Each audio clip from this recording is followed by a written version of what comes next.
તો આ તોફાન જે છે તેને કારણે ભારે તબાહીનો માહોલ જે છે તે જોવા મળી રહ્યો છે।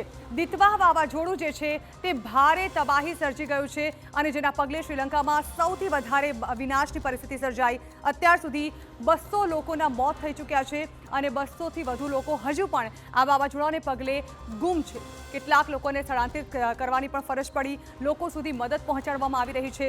228 લોકોની હજુ પણ શોધખોળ જારી છે। વાવાઝોડું જે છે તે અહીં વિનાશ વેરી ચૂક્યું છે, પરંતુ તેના નિશાનો હજી પણ રહી ગયા છે।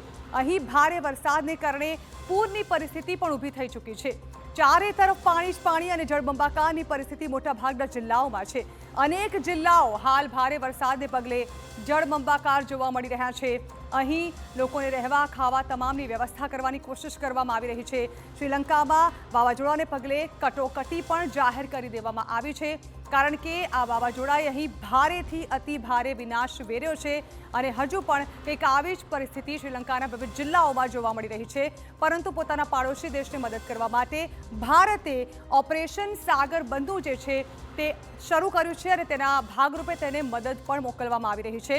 પરંતુ બીજી તરફ ભારતને પણ આ વાવાઝોડું જે છે તે થોડું ઘણું નુકસાન પહોંચાડી શકે તેવી શક્યતાઓ જોવાઈ રહી છે। તેને પગલે ભારતમાં પણ તમિલનાડુ તેમજ પુડુચેરીમાં મુશળધાર વરસાદ વરસવાની શરૂઆત થઈ ચૂકી છે અને હજુ પણ આ વાવાઝોડું જે છે તે આગળ વધે તેવી સંભાવનાઓ છે, જેને પગલે તેલંગાણા અને આંધ્રપ્રદેશમાં ભારે વરસાદને પગલે એલર્ટ પણ આપી દેવામાં આવ્યું છે અને હજુ પણ 12 કલાક આવી જ પરિસ્થિતિ યથાવત રહે તેવી સંભાવનાઓ છે।